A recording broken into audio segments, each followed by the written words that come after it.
तो दोस्तों इस वीडियो में हम चर्चा करेंगे 51 बहुत ही महत्वपूर्ण प्रश्नों पर। सभी प्रश्न बहुत चुन कर रखे गए हैं और इस वीडियो से आपको कई सारे प्रश्न एग्जाम में देखने को मिल सकते हैं, इसलिए पूरा वीडियो आपको बहुत ही ध्यान से देखना है। तो समय को जाया न करते हुए वीडियो को शुरू करते हैं। और यहाँ पर जो फॉर्मेट है वो सीधे सीधे क्वेश्चन आंसर के फॉर्मेट में है, ताकि आपका अधिक जो वक्त न लगे, क्योंकि समय आपके पास बहुत ही कम है। तो देखते हैं यहाँ पर पहला प्रश्न क्या है। प्रश्न है कि अफगानिस्तान की मुद्रा का क्या नाम है। तो ये प्रश्न बड़ा ही हॉट है और इसका आंसर हो जाएगा, देखो अफगानिस्तान की जो मुद्रा है उसका नाम है अफगानी। और अगर प्रश्न आया कि अफगानिस्तान की जो संसद है उसका नाम क्या है, तो आंसर हो जाएगा शोरा। अगला प्रश्न है, भारत और यूरोपीय संघ की नौसेना का पहला युद्धाभ्यास कहाँ पर किया गया। अब देखो ये जो युद्धाभ्यास हुआ है ये इंडिया और यूरोपियन यूनियन के बीच में हुआ है और ये कहाँ पर किया गया है, अदन की खाड़ी में। कब, 18 और 19 जून को। और इस युद्धाभ्यास का नाम था EU यानी कि यूरोपियन यूनियन, NAVFOR। ठीक है, तो ये बहुत इंपॉर्टेंट क्वेश्चन है, आपको याद रखना है। वरुण 2021 के 19वें संस्करण का आयोजन कहाँ पर किया गया। वरुण 2021 के 19वें संस्करण का आयोजन किया गया अरब सागर में। और यह जो युद्धाभ्यास था भारत और फ्रांस की सेना ने मिलकर किया। कब किया, 25 से लेकर 27 अप्रैल 2021 तक। उत्तर प्रदेश का पहला प्लाज्मा बैंक कहाँ पर खोला गया है। Very important question. Uttar Pradesh का पहला प्लाज्मा बैंक खोला गया लखनऊ में। कहाँ पर, KGMU में। ठीक है, और 16 जून 2021 को उत्तर प्रदेश की राज्यपाल आनंदीबेन पटेल ने किसे राज्य अनुसूचित जाति और जनजाति आयोग का अध्यक्ष नियुक्त किया है। प्रश्न बड़ा इंपॉर्टेंट है, सही आंसर इसका हो जाएगा डॉक्टर राम बाबू हरित को। ठीक है, तो ये प्रश्न बड़ा इंपॉर्टेंट है, इसको आप टिक कर लेना, वेरी इंपॉर्टेंट। 21 जून 2021 उत्तर प्रदेश का कौन सा जिला राज्य का पहला कोरोना मुक्त जिला बना।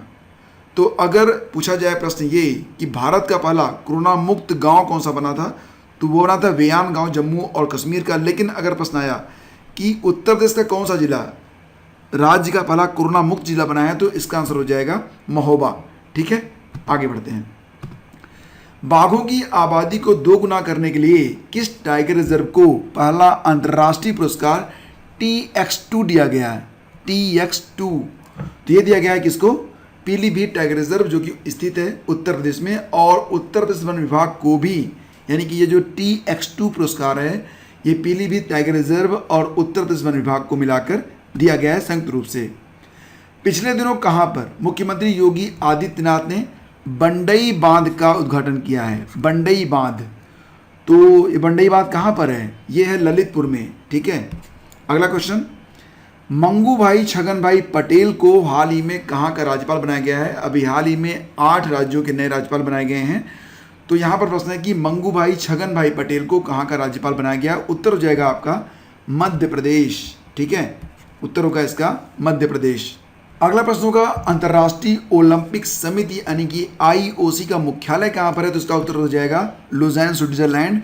और इसकी स्थापना हुई 1984 में, अध्यक्ष है थॉमस बाच। अब थोड़ा सा जान लीजिए आप टोक्यो ओलंपिक 2020 के बारे में, जिसका आयोजन जापान में किया गया टोक्यो में 2021 में।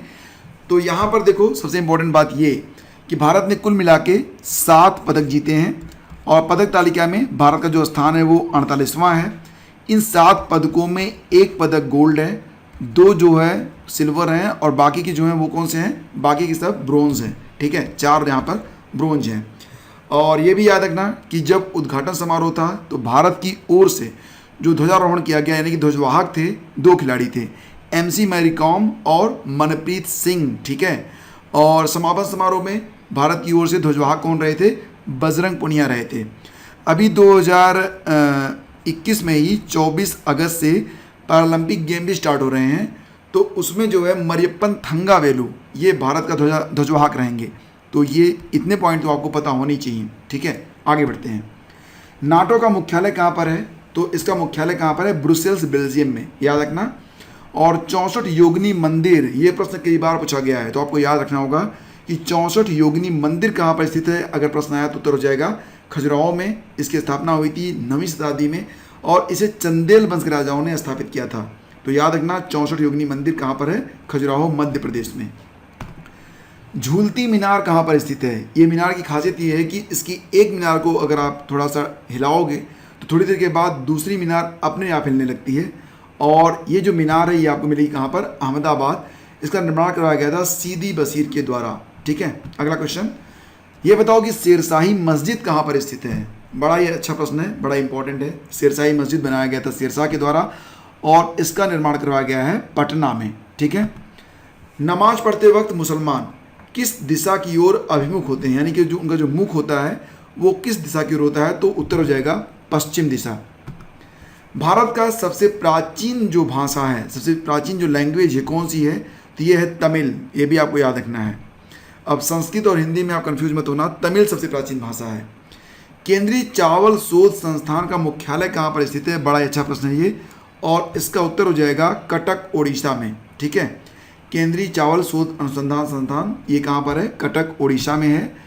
भारतीय गन्ना अनुसंधान संस्थान का अगर मुख्यालय पूछा गया तो उत्तर हो जाएगा इसका लखनऊ में।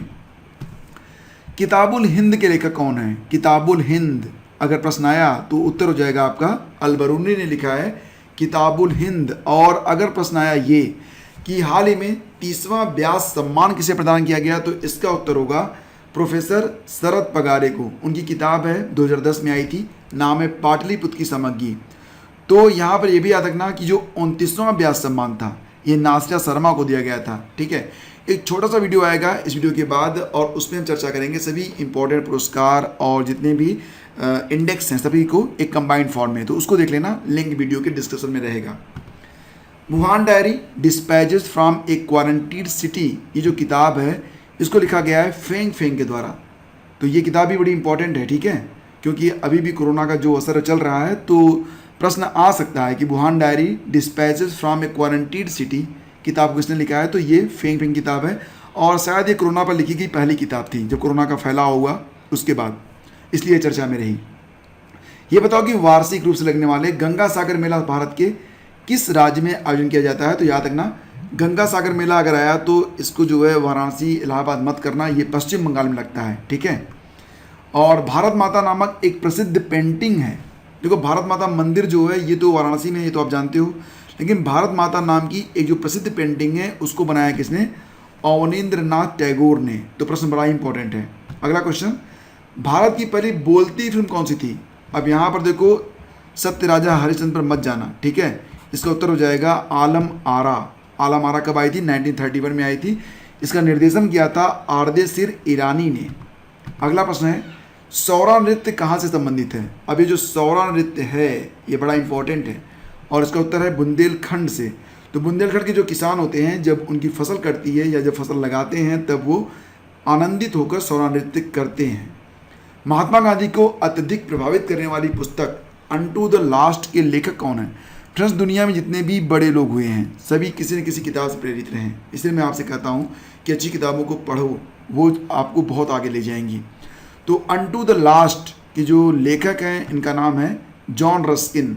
और देखो बाल गंगाधर तिलक ने तो ये भी कहा था कि मैं नर्क में भी अच्छी पुस्तकों का स्वागत करूंगा, यानी कि कंडीशंस कितनी भी बुरी क्यों ना हो, अगर किताब अच्छी है तो उसका स्वागत होना चाहिए।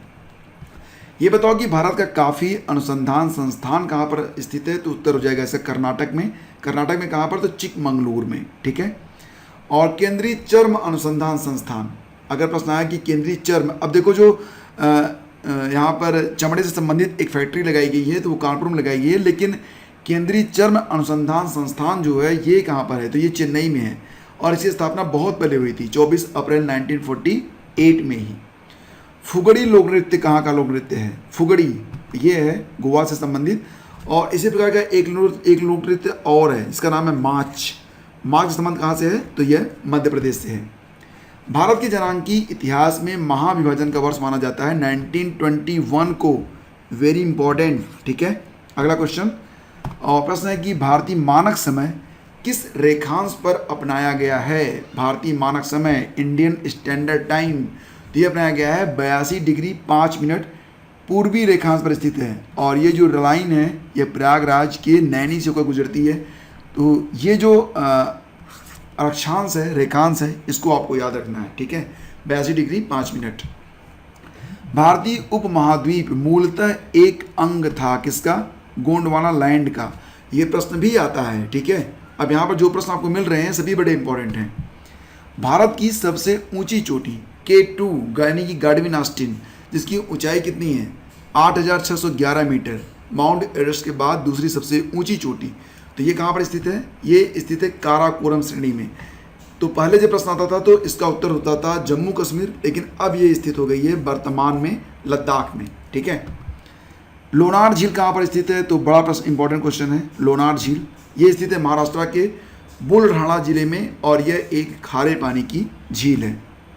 2011 की जनगणना के अनुसार भारत की जनसंख्या विश्व की जनसंख्या की कितने प्रतिशत है? भारत की जो जनसंख्या है विश्व की जनसंख्या की कितनी प्रतिशत है? तो ये है 17.5%, ठीक है। और कौन सी नदी भूमध्य रेखा को 2 बार काटती है? तो ये कौन सी नदी है? कांगो नदी, इसको जायरो भी कहते हैं, अफ्रीका महाद्वीप की नदी है। और इसी महाद्वीप की लिम्पोपो नदी जो है वो मकर रेखा को 2 बार काटती है। अब यहाँ पर मैं आपको बता दूँ, ये तस्वीर देखो, मान लेते हैं कि ये देखो पृथ्वी गोल है, अब यहाँ पर गोल नहीं बना तो कोई बात नहीं, अब समझ लो गोल है। ये बीच से एक रेखा जाती है, इसको कहते हैं इक्वेटर। इक्वेटर कहते हैं, यानी कि इसी को कहते हैं भूमध्य रेखा। 23.5 डिग्री ऊपर जो रेखा जाती है कर्क रेखा, 23.5 डिग्री नीचे से जो रेखा जाती है मकर रेखा। तो ये जो मकर रेखा है इसको काटती है लिम्पोपो नदी, 2 बार काटती है। और यहाँ पर जो भूमध्य रेखा है ये वाली रेखा, इसको काटती है कौन सी नदी? कांगो जायरो नदी, 2 बार काटती है। भारत में ये जो कर्क रेखा है इसको भी एक नदी है जो कि 2 बार काटती है, और उस नदी का नाम क्या है? माही नदी। और माही नदी का जो उद्गम है वो मध्य प्रदेश से है। तो प्रश्न आ सकता है कि भारत की कौन सी नदी कर्क रेखा को, यानी कि ट्रॉपिक ऑफ कैप्रिकॉर्न को काटती है 2 बार? तो ये है माही नदी। इसका उद्गम है धार जिला मध्य प्रदेश, मिंडा ग्राम से निकलती है ये, और ये जाके मिलती है कहाँ पर? अरब सागर में। श्वेत कोयला किसे कहा जाता है? श्वेत कोयला, तो ये कहा जाता है जल विद्युत को, ठीक है, क्योंकि ऊर्जा की सभी जरूरतों को अब जल विद्युत पूरा कर रहा है, तो इसे श्वेत कोयला जो है कहा जाता है। किस पंचवर्षीय योजना में कृषि में किस पंचवर्षीय योजना में कृषि ने ऋणात्मक विकास प्रदर्शित किया था? तो कृषि से जो विकास दिखाया गया ऋणात्मक था, और इसका आंसर हो जाएगा तीसरी पंचवर्षीय योजना। ये पंचवर्षीय योजना रही थी 1961 से 65 तक। इसमें जो कृषि की विकास दर रही थी वो -0.1% रही थी, ठीक है। और किस पंचवर्षीय योजना का उद्देश्य तीव्र, अधिक समावेशी और धारणीय विकास था? तो बड़ा ही अच्छा प्रश्न है, याद रखना इसको। अब यहाँ पर जो पंचवर्षीय योजना है वो है 12वीं पंचवर्षीय योजना, भारत की अंतिम पंचवर्षीय योजना। ये चली कब से कब तक? 2012 से लेकर 2017 तक। किसने कहा था अर्थशास्त्र धन का विज्ञान है? तो उसका उत्तर हो जाएगा एडम स्मिथ। और प्रधानमंत्री जनधन योजना की शुरुआत कब की गई? अब ये प्रश्न बड़ा ही अच्छा है और बड़ा इंपॉर्टेंट है। उत्तर हो जाएगा 2014 में।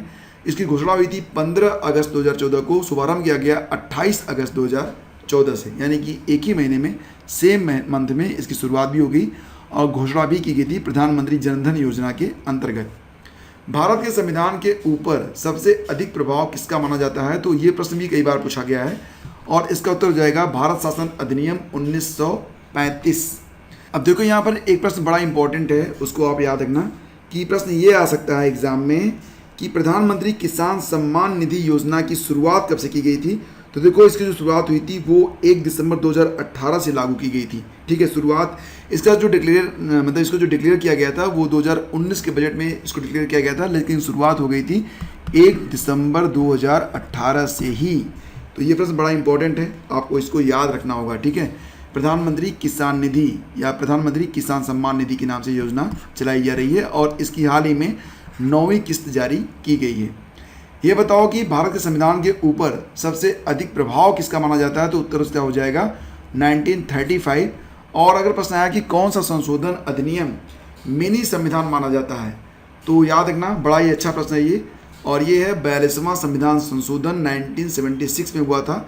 और इस संविधान संशोधन के तहत प्रस्तावना के साथ साथ संविधान के कई अनुच्छेदों में संशोधन भी किया गया था, इसलिए इसको मिनी संविधान भी कहा जाता है। भारत में एकल नागरिकता की अवधारणा कहाँ से अपनाई गई है, किस देश से अपनाई गई है, तो उत्तर हो जाएगा इंग्लैंड से। ठीक है। और अगला प्रश्न है कि भारतीय संविधान में मूलभूत अधिकार जो हैं ये किस देश के संविधान से लिए गए हैं, तो इसका उत्तर हो जाएगा फंडामेंटल राइट्स लिए गए हैं अमेरिकी संविधान से। और ये भी याद रखना कि वर्तमान में 6 मूलभूत अधिकार हैं।